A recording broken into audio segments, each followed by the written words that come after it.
29 अप्रैल को क्या होगा? सेकेंड फेज में हिंदू कौन सा नया रिकॉर्ड बनाएंगे? 2 दिन पहले ही साफ साफ दिखने लगा।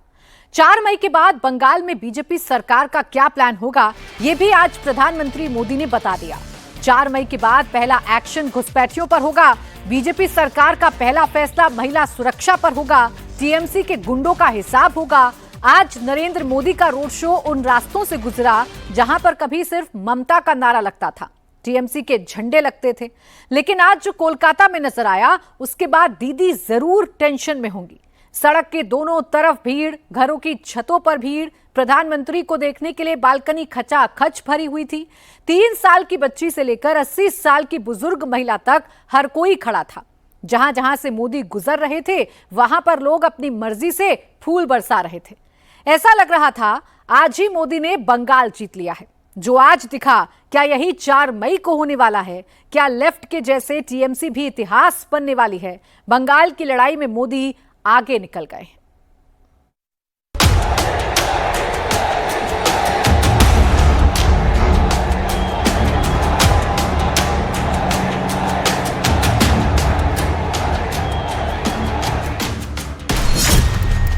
बंगाल की आखिरी लड़ाई में मोदी आगे निकल गए। देखिए, पहले चरण में टीएमसी का अहंकार टूट गया है। अब दूसरे चरण में बीजेपी सरकार की प्रचंड जीत पक्की होने जा रही है। बंगाल की पहली लड़ाई टीएमसी हार गई, दूसरी भी दीदी हार जाएंगी। ऐसी सरकार को यहां से जाना ही होगा। ऐसी सरकार को हटाना ही होगा। इसलिए बंगाल का एक ही नारा है, एक ही निर्णय है, पलटानो दरकार, पलटानो दरकार, पलटानो दरकार। मोदी ने बंगाल में टीएमसी से आजादी का ऐलान कर दिया। टीएमसी के भय से आजादी, टीएमसी के भ्रष्टाचार से आजादी, बेटियों पर अत्याचार से आजादी, बेकारी और बेरोजगारी से आजादी, लूटती भर्ती परीक्षा से आजादी, घुसपैठियों के कब्जे से आजादी, दंगाइयों और मस्तानों से।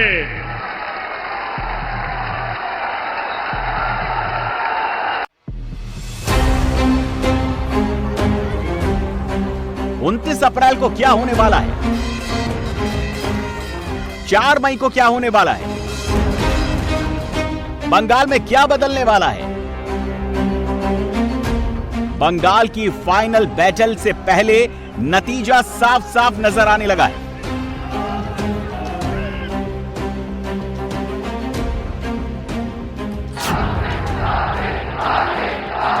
जहां कभी ममता का नाम गूंजता था, वहां पर अब मोदी मोदी के नारे लग रहे हैं।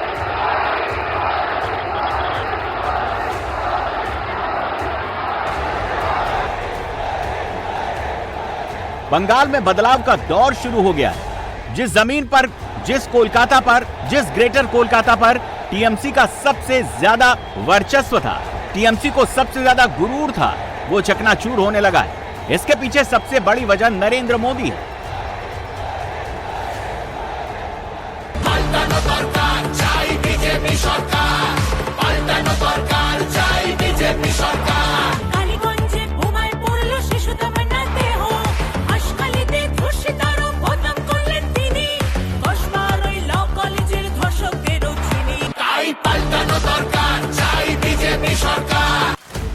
जो हिंदुस्तान में कभी भी कहीं नहीं हुआ, वो बंगाल ने एक बार में करके दिखाया।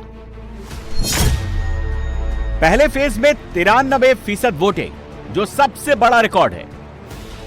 बंगाल में कई चैलेंज थे, डेमोग्राफी, कल्चर, घुसपैठ, मुस्लिम वोट बैंक, बाहरी होने का आरोप, लेकिन जब नरेंद्र मोदी ने आवाज लगाई तो बंगाल में लगभग सारे हिंदू वोट डालने घर से निकल पड़े।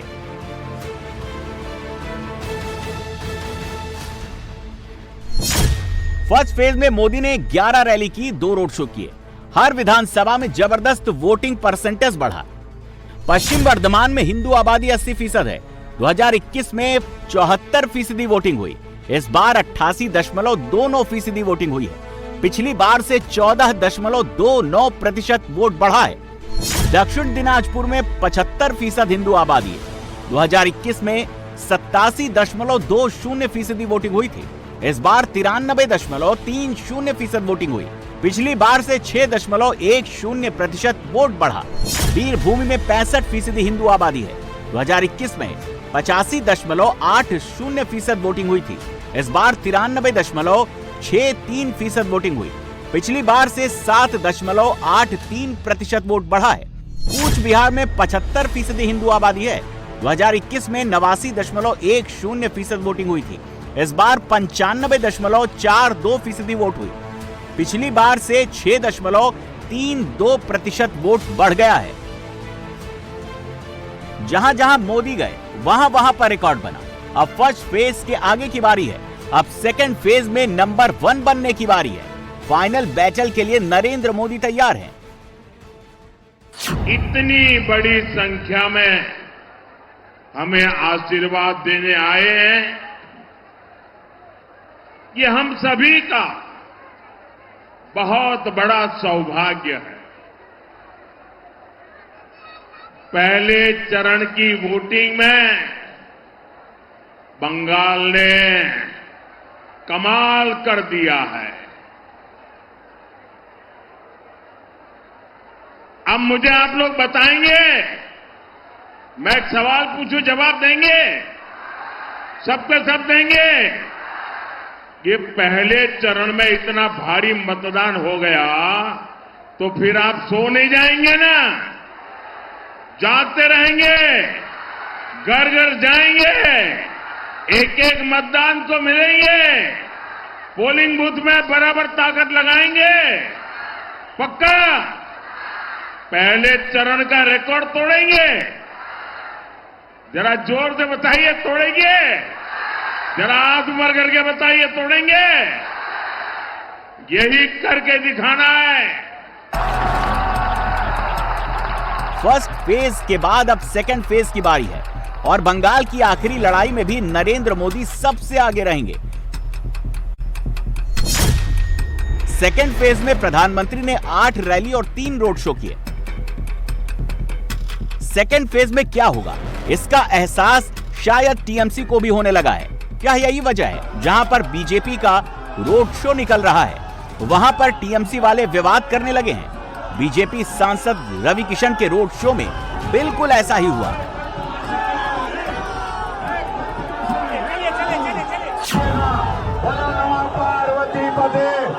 कोई तमाशा नहीं करो, कोई तमाशा नहीं है, निकालो, चलो सीधे चलो, सीधे चलो, कोई तमाशा नहीं करेगा, निकालो, चलो, निकालो, सुनो, चलो चलो, ये सब चलता रहेगा, कोई डरना नहीं है, कोई डरना नहीं है। ये हार है इनकी, ये टीएमसी के लोग, सुनो, चलते रहो, ये हार का निशान है, ये हार की पहचान है। ये मारामारी कर रहे हैं हमारे कार्यकर्ता के साथ, ये गुंडे लोग सब हम लोगों को मारना चाह रहे हैं। ये चाह रहे हैं कि यहाँ पर सरकार ना बने भाजपा की। चलो गाड़ी, चलते रहो, हम लोगों को आगे बढ़ना है, हमको ये छोटी मोटी चीजों से रुकना नहीं है। बीजेपी की जीत से सबसे ज्यादा डर उन लोगों को लग रहा है जो बॉर्डर पार करके अवैध तरीके से बंगाल में घुसे। जिनको लगता है टीएमसी गई तो उनकी वापसी भी शुरू हो जाएगी, उनका हिसाब किताब शुरू हो जाएगा। और ये डर जरूरी भी है क्योंकि 4 मई के बाद से यही काम शुरू होगा। आज बनगांव से मैं डंके की चोट पर घुसपैठियों को चेतावनी देना चाहता हूं। जो भी अवैध तरीके से बंगाल में घुस आया है, जो फर्जी डॉक्यूमेंट लेकर यहां रह रहा है, वो 29 अप्रैल से पहले बंगाल और हिंदुस्तान छोड़ दे, वरना 4 मई के बाद हर घुसपैठियों को खदेड़ा जाएगा। टीएमसी किसी भी घुसपैठियों को बचा नहीं पाएगी। बंगाल का चुनाव यूपी, बिहार, दिल्ली के चुनाव की तरह नहीं होता। यहां पर वोटर डंके की चोट पर अपने वोट की बात करता है। बंगाल के वोटर्स के मन में क्या चल रहा है, यह जानना सबसे मुश्किल काम है। बंगाल में टीएमसी समर्थक खुलकर दीदी का नाम लेते हैं। बीजेपी के वोटर्स इशारों में बोलते हैं, लेकिन सबसे अहम साइलेंट वोटर्स होते हैं, जिनके मन में क्या चल रहा है किसी को नहीं पता होता। चौथे नंबर पर है महिला वोट, जिनके लिए मुद्दे एकदम अलग होते हैं। नरेंद्र मोदी ने सुरक्षा का भरोसा, सम्मान की गारंटी बंगाली महिलाओं को दी है। बीजेपी आएगी तो उनकी सुरक्षा सबसे पहला कर्तव्य होगा। टीएमसी के महाजंगल राज की सबसे बड़ी पीड़ित हमारी बहनें, हमारी बेटियां। बहनों के साथ सबसे बड़ा धोखा हुआ है। इसलिए इस बार सबसे अधिक गुस्सा बहनों में ही दिख रहा है। संदेश खाली में बहनों के साथ गुंडे अन्याय करते रहे। टीएमसी की निर्मम सरकार गुंडों को साथ देती रही। इतना ही नहीं, यहां तो बहनों को ही गाली दी गई। मेरे प्यारे बंगाल के भाई बहन, ये कभी भी भूलना नहीं है। 4 मई के बाद बीजेपी की सरकार उनका हिसाब करेगी, चुन चुन करके हिसाब करेगी।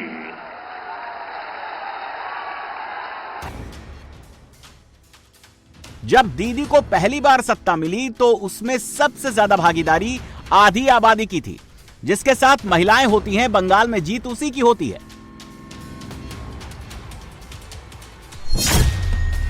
बंगाल में कुल वोटर्स 6 करोड़ 82 लाख 51,008 हैं। बंगाल में महिला वोटर 3 करोड़ 33 लाख 14,628 हैं। कोलकाता की बात करें तो टोटल वोटर्स 17 लाख 63,345 हैं, जिनमें महिला वोटर्स 8 लाख 61,382 हैं। जो कोलकाता सोचता है वो पूरा बंगाल सोचता है। जो कोलकाता फैसला करता है वो बंगाल तय करता है। कोलकाता की आधी आबादी क्या सोच रही है, ये जानना बेहद जरूरी है। अब की बार के चुनाव में किस विषय पे वोट दे रहे हैं, महिलाएं क्या सोच रही हैं, सरकार बरकरार बदल रही है, ममता बेहतर कि मोदी बेहतर? मोदी। सवाल ये है कि महिला क्या सोच रही है इस चुनाव में? हम तो सोच रहे हैं बीजेपी जीतेंगे। हाँ, ये सोच रहा है। ये सोच रहे हैं? हाँ। किस बात पे आपको लग रहा है कि ये बदलाव हो रहा है? इस बात पे ये तो 5 साल तो हम तृणमूल का काज देखा है ना, इसलिए सोचा है बीजेपी आएंगे तो कुछ अच्छा काम होगा। अच्छा काम। हाँ। तो महिला ममता की बहुत सपोर्टर मानी जाती थी, क्या वो बदल रहा है माहौल? हाँ, बदल होगा। महिला क्या सोच के वोट दे रही है? क्या ये चुनाव महिलाओं के लिए पहली बार से कुछ अलग है? हाँ, अलग तो होगा ही। हाँ। क्या लग रहा है? पहले क्या कहेंगे, बोलेंगे होने का बात। लंबी सी मुस्कुराहट के बाद आप बताइए क्या सोच के वोट देंगे? जो हमारे लिए उन्नति करेगा वही को वोट देंगे। तो उन्नति हुई है पिछले 5 साल में या कुछ बदलाव देख रहे हैं? बदलाव जो हुआ है अच्छे हुआ है कि बुरे हुए हैं तो नहीं बता सकते। बदलाव हुआ है लेकिन कुछ अच्छा हुआ है, बहुत बुरा भी हुआ है। मैम क्या करते हैं आप? प्रोफेशनल हैं, कलकत्ता में रहते हैं? बिजनेस में हैं, कलकत्ता में ही रहते हैं। एक फीमेल जो बिजनेस करती है, कलकत्ता में रहती है, क्या सोच के वोट कर रही है अब की बार? क्या चल रहा है महिला के मन में? अभी तो फिलहाल सोच ही रहे हैं कि कुछ बदलाव आए, बट आ तो नहीं रहा है कुछ, और जो चल रहा है वो तो चल ही रहा है, सबको सब पता ही है। ममता दीदी भालो कि मोदी भालो? बाबा क्या लगता है आपकी बेटी क्या बोलेगी? मोदी मोदी बोलेगी। हाँ ठीक है, जो होगा देखा जाएगा। जो होगा देखा जाएगा। क्या होगा? कुछ भी हो सकता है। अच्छा, श्योर शॉट नहीं है आपकी बात? नहीं। विषय क्या होगा? अगर महिला वोट कर रही है तो किसी योजना के नाम पे कर रही है, किसी और बात पे कर रही है, उन्नयन पे कर रही है, क्या सोच के वोट कर रही है? हाँ, उन्नयन भी है, फिर महिला की जो सुरक्षा है उसके ऊपर भी जोर होना चाहिए। हाँ, होना चाहिए। सुरक्षा एक बड़ा विषय है। हाँ हाँ, 100%। मैम दिल्ली रहती हैं, माता जी को वोट दिलवाने के लिए दिल्ली से आए हैं। माता जी की उम्र है 81 साल। अब की बार वोट इतना जरूरी कैसे हो गया कि आप 81 साल की महिला को यहाँ लेकर आए? नहीं, मेरा कोई ये नहीं था, मेरी मम्मी का जोश था। अच्छा। देने के लिए। हाँ। तो मैंने इनका नहीं कर पाई। अच्छा। हाँ। क्या कहा काकी माँ ने? वो बोल रही थी मुझे जाना है, वोट देना है। देखिए, सत्य का जीत होना चाहिए। सत्य का जीत जरूर। नहीं हो पा रहा है। सत्य, धर्म का सत्य जो है ना, हाँ। उसका जीत होना चाहिए, बस यही होना चाहिए। बहुत बड़ी बात कह दी, धर्म के सत्य की जीत होनी चाहिए। अगर महिलाओं ने बीजेपी का साथ दिया तो बंगाल में कमल खिलने से कोई नहीं रोक पाएगा। बीजेपी के लिए सबसे बड़ी चुनौती ग्रेटर कोलकाता भद्रलोक जीतना रहा है। भद्रलोक से ही बंगाल जीतने का रास्ता निकलता है। भद्रलोक को बंगाल का दिमाग कहा जाता है। भद्रलोक की नीति बंगाल की नीति मानी जाती है और मोदी इस बार भद्रलोक पर भगवा लहराना चाहते हैं। जब प्रधानमंत्री मोदी ने हुगली नदी पर नाव से सवारी की थी तो मोदी सीधे भद्रलोक से खुद को जोड़ रहे थे। जो बात ममता समझ नहीं पाई, वो मैसेज भद्रलोक तक पहुंच गया था।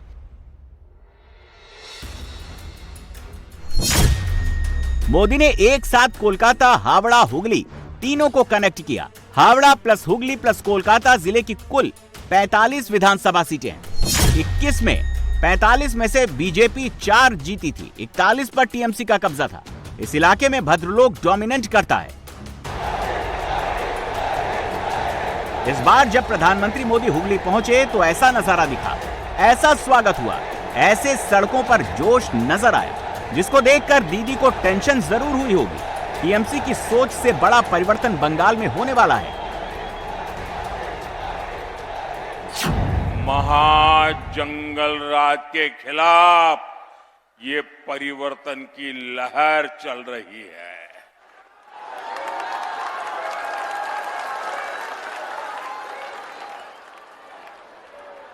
वहां हेलीकॉप्टर जहां उतरा, वो हेलीपैड के चारों तरफ हजारों लोग खड़े हैं। यहां मैं देख रहा हूं, उधर जो बड़ा सा रोड है, क्या है पता नहीं चल रहा है, उस पर लोग खड़े हैं, वो मुझे देख भी नहीं पाते होंगे। ये इतना बड़ा जनसमूह, ये आपका प्यार, ये आपका आशीर्वाद मैं कभी भूल नहीं सकता हूं भाई बहनों, मैं कभी भूल नहीं सकता।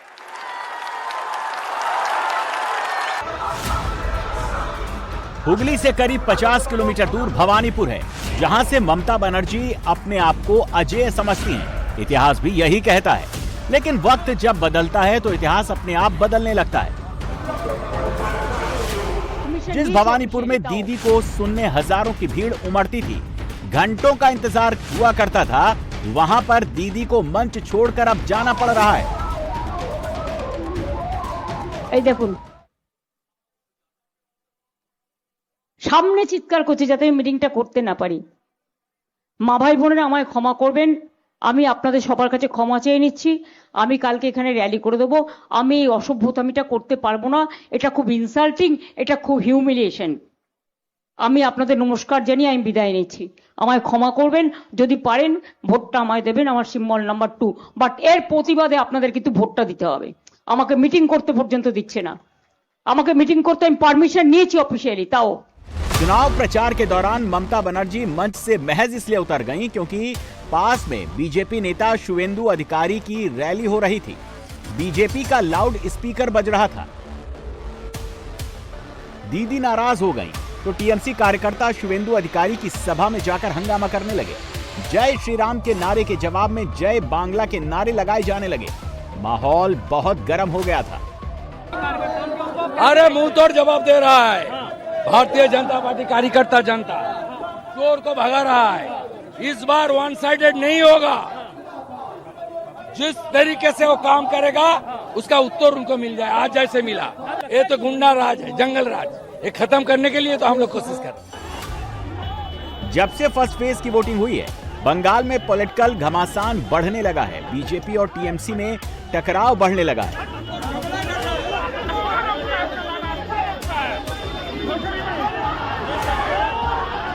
अगर इतनी पैरामिलिट्री फोर्स न लगाई गई होती तो बहुत बड़ा हंगामा हो चुका होता।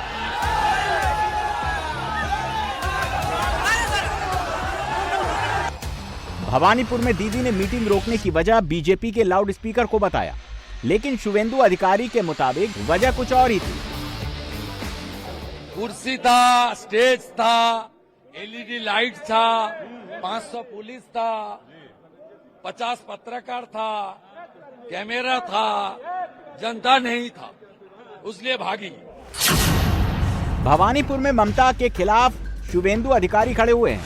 2021 में नंदीग्राम में शुवेंदु ममता को एक बार हरा चुके हैं। इस बार भवानीपुर में क्या होगा किसी को नहीं पता। सिर्फ भवानीपुर में ही मुकाबला कांटे का नहीं है, बल्कि पहली बार कोलकाता जिले में टीएमसी के सामने चैलेंज है। कोलकाता जिले में 11 विधानसभा सीटें आती हैं। पिछली बार 11 की 11 सीटें टीएमसी ने जीती थी। 11 सीटों पर बीजेपी नंबर 2 पर रही थी, लेकिन 24 के लोकसभा चुनाव में कोलकाता रीजन की 2 सीटों पर बीजेपी को लीड मिली थी। भद्रलोक का भरोसा मोदी की तरफ बढ़ रहा है। ये दीदी को भी साफ साफ दिख रहा है। इस बार लीड जीत में तब्दील हो सकती है। बंगाल का एक ही संकल्प है, बंगाल ने ठान लिया है पलटानो दरकार, पलटानो दरकार, पलटानो दरकार, पलटानो दरकार, पलटानो दरकार, पलटानो दरकार। साथियों, मैंने बहुत पहले कहा था कि इस बार बंगाल मतदान के सारे रिकॉर्ड तोड़ देगा। अगर पहले फेज की तरह दूसरे फेज में भी हिंदू 90% घरों से बाहर निकल पड़ा, अगर हिंदू ने बदलाव का बटन दबा दिया, तो बीजेपी को रोक पाना किसी के बस में नहीं है।